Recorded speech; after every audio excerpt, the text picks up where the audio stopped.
Ini ang DigiCast Negros 10. Ang napulo ka mga nagapangunang nga balita sa Negros Island region ang amon idulong sa inyo. Kagyari ng top story subong adlaw, Enero 30. Lapsag nga nagatinir sa evacuation center na patay sa ospital bangod sa septic shock dala sa acquired pneumonia. Business tycoon nga si Hansi gindeklarar bilang adopted son sa Bacolod kag honorary mayor sang syudad.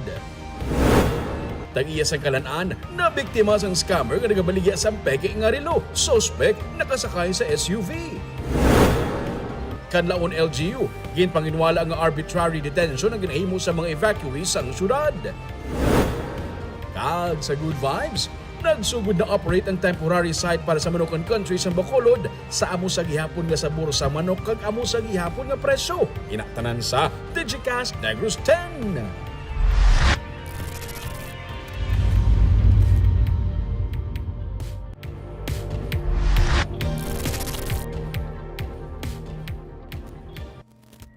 Sa number 10, wala sang LPA kon bagyo pero ginulan ang pila ka bahin sang Negros subong nga adlaw. Sa weather advisory sang Pag-asa, posible ang ulan kag pagpanagob sa Visayas lakip ng isla sang Negros bangod sang shear line. Ang shear line among pagtabuay sa matugnaw nga hangin nga among amihan kag ang mainit nga hangin naman nga among easterlies. Sa Luzon nagakabatyagan ang hangin nga amihan kag sa Mindanao naman ang easterlies. Bangod sang shear line, ginulan ang pila ka bahin sang Negros lakip ng Bacolod City sang aga kag sang hapon. Sunod sa Pag-asa, bisan wala sang LPA o kon bagyo, ang shear line na magadala sang ulan sa Visayas samtang nagaamat-amat na hinay ang hangin nga amihan sa subong.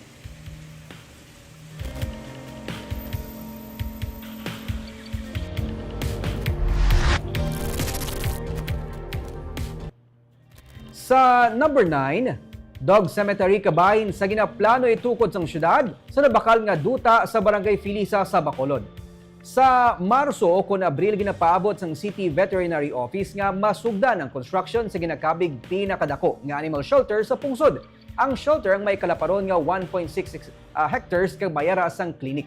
May napaina nga 10 million pesos nga pondo para sa proyekto pero magluwas sa ginaplano nga animal shelter sa Barangay Granada. Ginaduso man karon sang City Veterinary Office ang pagtukod sang pet cemetery sa Barangay Filisa. Ginsiling ni Assistant City Veterinarian Dr. Jack Cabugwason, ginatun-an na ang among plano para sa pet cemetery kag crematorium.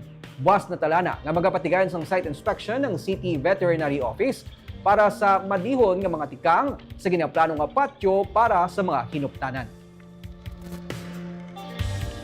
Ang sa clinic subsidized, when I say subsidized, meaning it's cheaper no compared to the private vet clinics, no?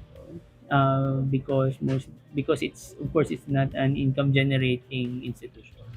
That's why when I say subsidized, sometimes we might invest on medicines na pwede naman niya mahatag for free.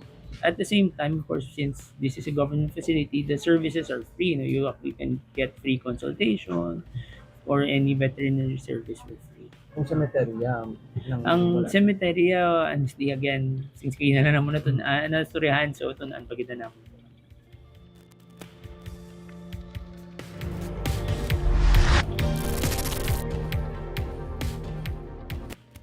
Sa number 8, construction sa bagong Provincial Administration Center building ang yara na sa 50%.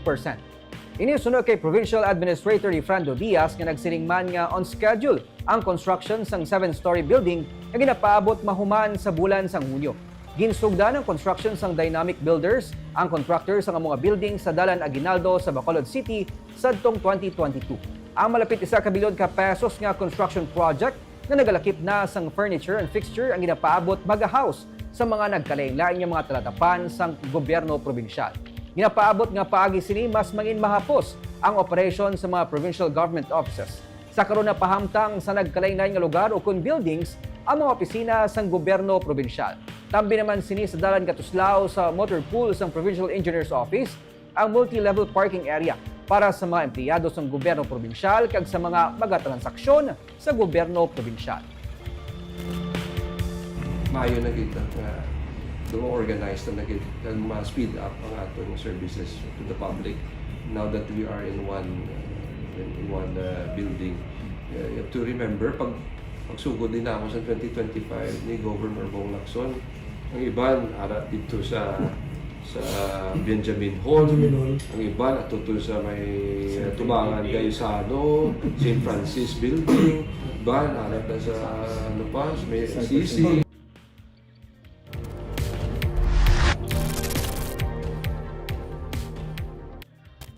Sa number 7, tag-iya sang kalan-an na biktima sang scammer nga nagabaligya sang peke nga relo.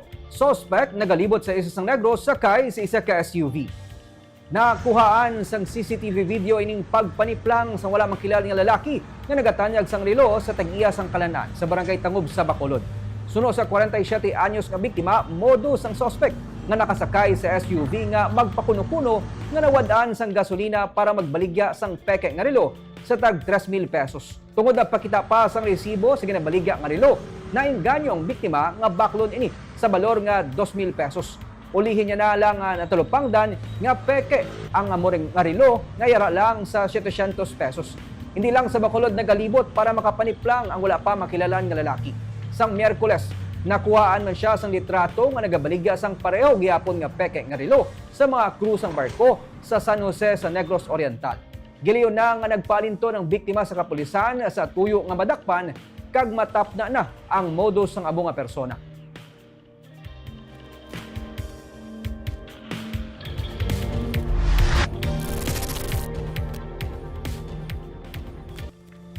Sa number 6, Mayor Albi Benitez nagpahayag nga ginatuyo ang Negros Island Region nga mangin model region sa pungsod.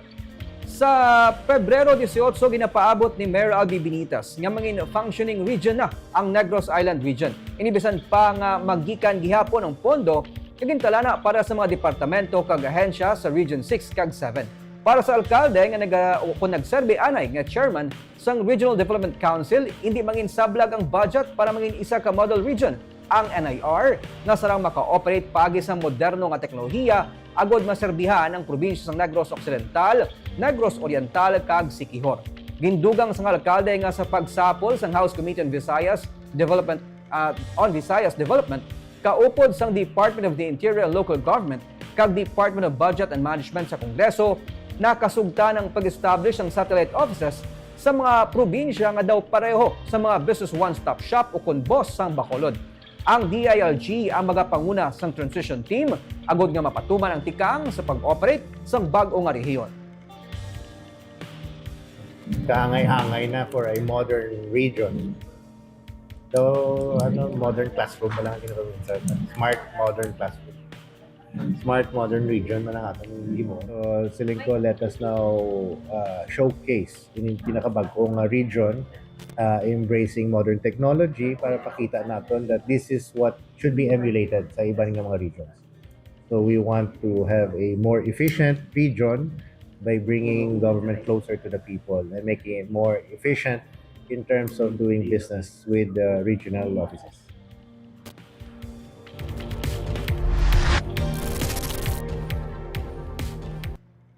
Sa number 5, may tubtub pa sa katapusan sang bulan sang Mayo ang gobyerno probinsyal kag makapagwa sang desisyon kung bala iga-award o kung i-decline ang bid sang loan bidder para sa bulk water project sang Negros Occidental.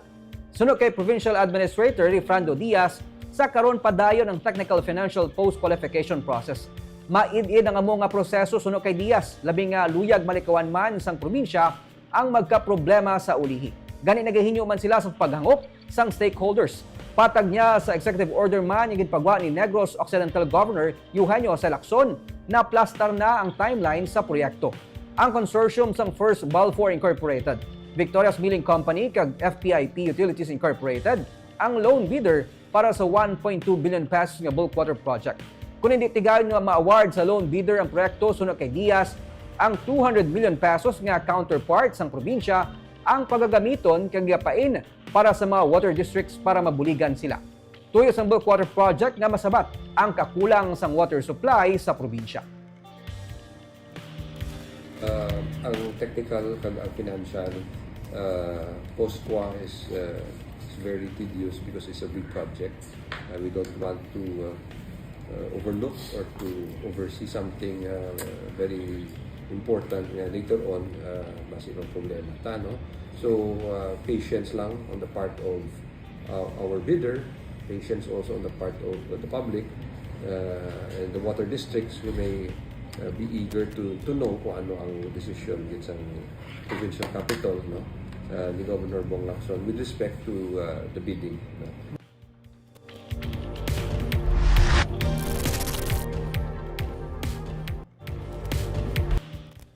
Sa number 4, 70 megawatt solar power farm ginaplano itukod sa porsyon sang 74 hektarya nga duta sang Bacolod LGU sa Barangay Granada. Kabahin sang land banking program sang Bacolod LGU ang pagbakal sang 74 hektarya nga duta sa Barangay Granada agod matukuran sang bag-o nga patio, BGMP facility kag animal shelter kagaban pa nga infrastructure project.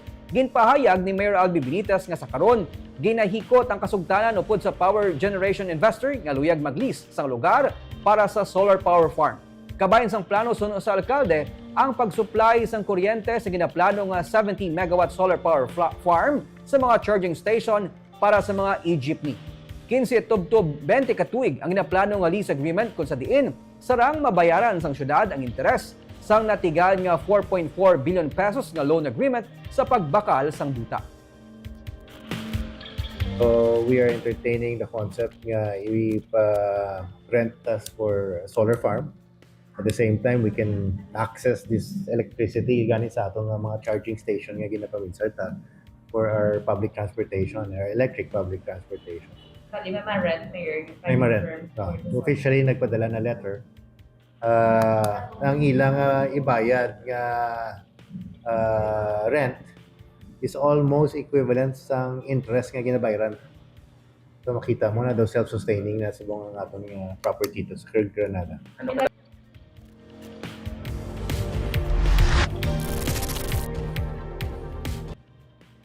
Sa number 3, business tycoon nga si Hansi ang gindeklarar bilang adopted son sa Bacolod kag honorary mayor sang syudad.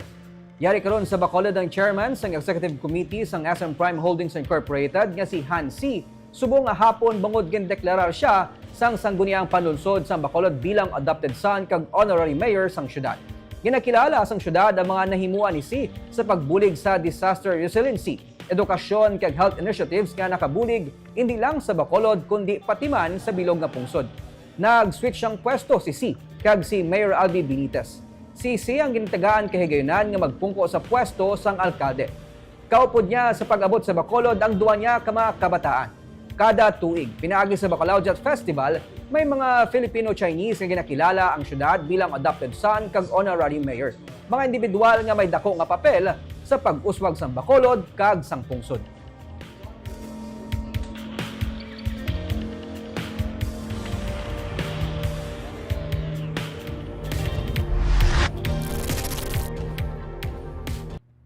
Sa number 2, Kanlaon LGU ginpanginwala nga arbitrary detention ang ginihimo sa mga evacuees sa syudad. Sa piyak sa mga akusasyon, isa ka kaso sang arbitrary detention ang ginahimo sang lokal nga panguluhan sang Kanlaon City sa mga evacuees nga wala ginatugutan nga makapauli sa ilang balay kag ginapatener sa evacuation center. Nagpagwa sang statement ang LGU. Pathag sang LGU nagapabilin nga yara sa idalom sang Alert Level 3 ang Bulkan Kanlaon kag kutob sa mga residente nga yara sa sulod sang 6 km nga danger zone ang ginapa-evacuate bangod ini ang mando sang Office of the Civil Defense. Ang ini nga mando ang nakabase man sa rekomendasyon sang Philippine Institute of Volcanology and Seismology. Sa statement, ginsiling man sang LGU nga responsibilidad sang LGU nga pangapinan ang kabuhi sang ilang mga pumuluyo.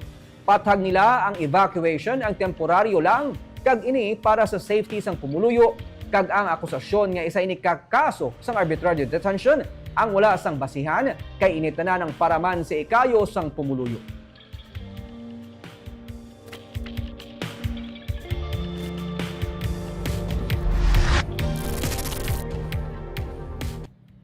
Kag sa numero 1 sa mga balita subong nga adlaw, isa ka siyam kabulan nga lapsag nga nagatener sa evacuation center sa La Casillana ang napatay sa ospital bangod sang septic shock dala sang community-acquired pneumonia. Suno kay Dr. Girly Pinongan, ang Provincial Health Officer, ang siyam kabulan nga lapsag nga lalaki ang gikan sa barangay Kabagnan. 5 ka adlaw ante sila gin-refer sa ospital, nagaubo kag may paghilanat ang lapsag. nagpakonsulta ini sa pribado kag ginhatagan sang antibiotics suno sa PHO. Sang ma-check sang Municipal Health Officer isa ka oras antes gin-refer sa Ignacio Arroyo Memorial District Hospital sadtong Enero 25, severely dehydrated na ang pasyente. Suno kay pinonggan sa amuman nga adlaw napatay ang lapsag sa ospital. Ginapatigayon ng investigasyon sa karon suno sa PHO. Humalin pa sang paglupok sang bulkan sang Disyembre. Yara na sila sa evacuation center suno kay pinonggan. Ini ikaduha na nga kaso sang lapsag nga napatay gikan sa evacuation center sa La Castellana.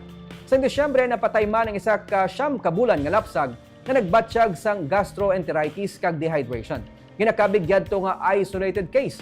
Ginsiling naman ni Provincial Administrator Refrando Diaz nga on top of the situation ng PHO kag maidid nila nga gina-monitor ang sitwasyon sa mga evacuation center.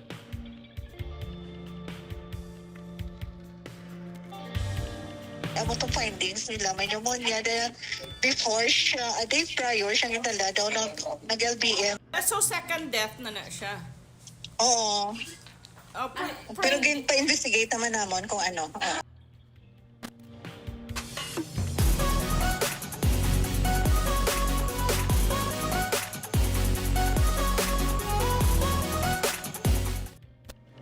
Kag sa Good Vibes, nagaplano kamo nga magkaon sa Manukan Country o kon may bisita ka nga dalon sa Manukan? Nakasugod na plastar ang Manukan vendor sa temporaryo nila nga site sa SM City, Bacolod. May report sa Romeo Subaldo. Nagainaso na ang mga parilya. May nagasugba na sang manok. Nagapaninghamot na ang original nga Bacolod chicken inasal. Ini sa bag-o nila nga lokasyon hindi malayo sa ilang nga pwesto. Sa tabuk lang sang Manukan sa may transport hub sadto sang SM City Bacolod, nagaamat-amat sa hilos ang pwesto ang mga vendors. May mga lamesa nga naplastar sa atubang sang kada pwesto, may common area man nga para sa dining nga ala food court ang setup. May washing area, kag may matinlo nga banyo. Kag sa karon, amat-amat na hindi ginakadtuan sa mga customer. Mas comfortable, kay mas mahangin. Dire. Suno sa isa sa mga tag-iya sang Kalan-an nga umbaw nga si Tess Mondres, okay man sila sa bag-o nila nga pwesto. Ang ilala nga nakita nga pwede pagid ma-improve amo ang mas palaparan ng dining area nga pwede kanan sa mga customer kag i-market pagid ang area para mapahibalo sa tanan nga diri na anay temporaryo makakaon ang mga nagapangita sang authentic nga Bacolod chicken inasal. Pero i-market din natin ang magruta nga place. Limited ng space namon, but hopefully we will be more provided for additional space. We are looking forward sa amo sila na situation. Madugangan nagid ang space para sa mga customers. But the rest okay man. May tents nga anamat-amat set up sa Father Ferrero Street para dugang nga area sa mga nagakinaon. Suno sa presidente sa Manukan Country Vendors Association nga si D. Sacro, ininalagid ang ilang ginahulat nga mapalaparan pagid ang dining area para sa ilang mga customers sa may dalan. The simultaneous grilling ni siya from diri sa tempo area. At the same time, ang old structure masigi sa yagyapon serve sa aton customer kay very small ang aton nga area diri. And wala pa man sila nakaplastar sang long span canopy or tents nga kinanlan namon dira sa piyak. So as per Councilor Flor, by February 4 or February 5, ma-set up sila sang ilang canopies dito sa old structure. And once na-plastar na gitanan, most probably ma-board up CSM. Kaina, sa second day sang ila operation, nangin customer nila si Mayor Abdi Benitez kag mga opisyalis ng syudad. Suno sa alkalde, luyag niya sa gihapon nga mga pabilin nga isa ka destinasyon sa mga turista kag mga lokal ang Manukan Country. Bisan niya ra ini sa bag-o nila nga lokasyon. Nga ako nga concern is I will make sure nga ang Manukan Country as a destination sa siyudad sa Bacolod is preserved. Nagapadayon sa pag-operate sa daan nga mga pwesto ang mga vendors samtang ginahulat nga mangintayuyo na ang operation sa bag-o nila nga site. Pangabay sa mga vendors sa publiko nga buligan sila sa pagpahibalo sa tanan nga matilawan sa gihapon ang tatak Bacolod nga chicken inasal sa bag-o sini nga lokasyon sa tabuk lang sang daan nila nga pwesto sa amo sa gihapon nga presyo. Romeo Subaldo para sa Digicast Negros. Kag siliwat antes kita magtakop, shout out sa aton nga mga live viewers sa Facebook kay Ma'am Jubeya Janala. Matugnaw kuno ang hapon dito sa Baguio City. Kay John Rubin, mayong hapon sir, kag salamat sa pagtutok. Kay Hansley Mumbai, Jonathan Tere, Quilin Natuel, Gloria Bantigue, subuman kay Nyeke Balye, sang Kabangkalan, Gerardo Marquez, Lloyd Navales, subuman kay Sir Lindol Sunyo, Jocelyn Loquero, Bambi Padernal, RH Tata, Jeffy Hevero, may pa-shoutout siya kay Toto Sean Andre, kag sa pamilya Hevero, sa Miranda sa Banwa sing Inigaran. Kag kay Mirna Clavel, watching from Payao, Binalbagan. Kag kay Romel Galio. Kag ang tong top stories of the day, tubtubwas, ako si Nico Delfin.